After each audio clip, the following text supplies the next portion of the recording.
Welcome in. Don't forget to like, comment, and subscribe. Now, I'm not trying to get people off of what they're supposed to be doing because at the end of the day, we all got a place to go, things to do. But it seems like it's a lot of targeting of certain individuals going on. If that makes any sense. And I'm not talking about the people itself, I'm talking about underage kids. Now, it's not, this was a target that happened years ago, but it's still the target nonetheless to see that it still happened. And some people who was in the midst championing it on, like, yeah, do it.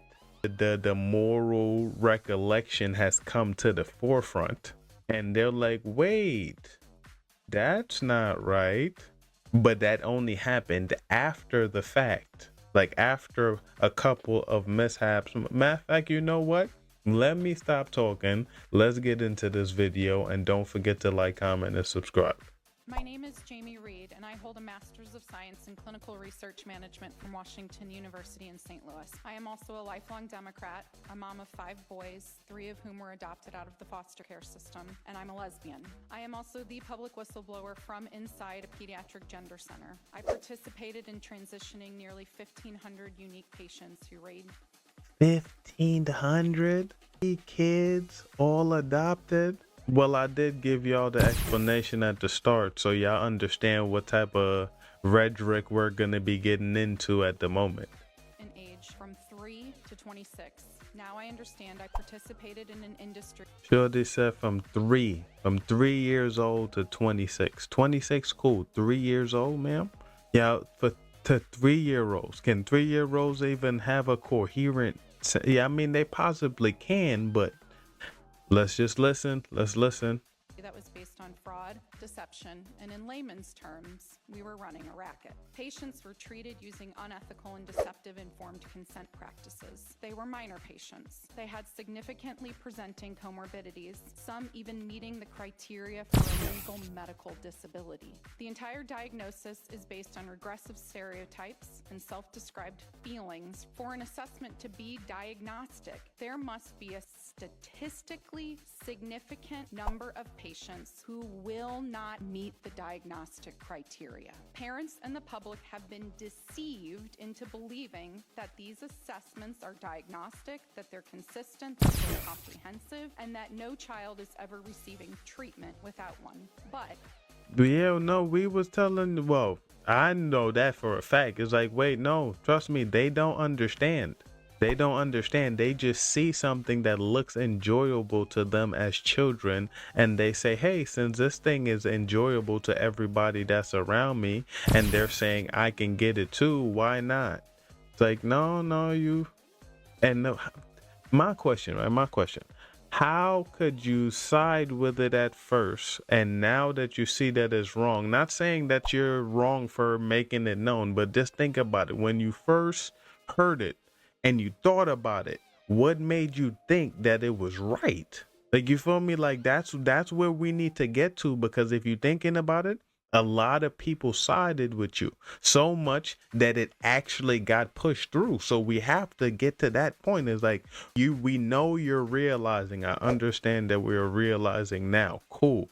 It already happened. But we have to get to the point of understanding of when somebody say something, other people give pushback, give reasonable pushback, but your brain is saying, no, we have to do this. And everybody else with you is like, we got to figure that out. even if this field was completing a true biopsychosocial assessment and saying no to a significant percentage of the patient population, those who would be told yes would be homosexuals, especially the gender nonconforming homosexuals. We would still be okay to be rendered sterile, without sexual function, with destroyed endocrine systems, and be allowed to die early simply because we are gender nonconforming homosexuals. One of my patients. Okay. If you didn't understand what she's basically saying, so it'd be if they die on the table, it'll be okay. It's like we can experiment with all these people and figure something out type shit. And maybe that's where the morality of it kicked in for her. I'm not totally sure. I can't really say, but that's what it's sounding like to me.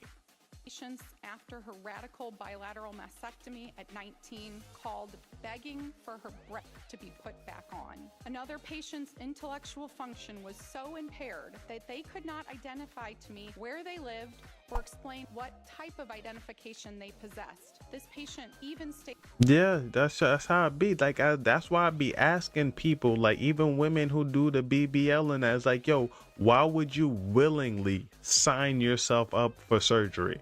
It's like, I understand if you need surgery. Absolutely understand if you need surgery. That's two totally different things. You willingly sign up yourself with the fine body that you have because you don't like it so much to get it changed. And then some people, you like, how many instances, mind you, because this has happened before, how many instances of these very people have came back and say, no, we don't like it, we don't like it. So now y'all ramped it up. And now we don't know if it's majority. I can't tell you if it's a majority, but we can tell that a lot of them don't like it. So at what point do we sit back and say, maybe we should wait until they're old enough to let them do it? And that way, if they fuck up, they have to live with that. Now they can blame y'all for it. Now that they're gonna blame you regardless, but now they can blame y'all for it and take it out on you because you told me this thing was okay. And then when I found out that my cognitive came to the forefront, now I can't do it. that they desired to have biological children, yet they were prescribed a treatment that would ultimately render them sterile for life. We as clinicians in the gender industry openly stated it does not matter if patients even had gender dysphoria. If a patient said they were trans, then they were trans. Parents were unaware that patients were self-diagnosing, that clinicians had completely abandoned the diagnostic process entirely. Parents who didn't agree with our lies were isolated, abandoned by our centers, and we tore children apart from caring parents who told us no. Imagine if children went in self-declaring that they had a malignant cancer. If that child demanded to go through chemotherapy and surgery, that the clinicians would comply. This is precisely what we were doing in the Gender Center. What finally led me to speak up is that we significantly harmed our patients. We didn't just deceive them or their parents. I hurt the very children I was employed to protect. Yeah, that's usually how it be.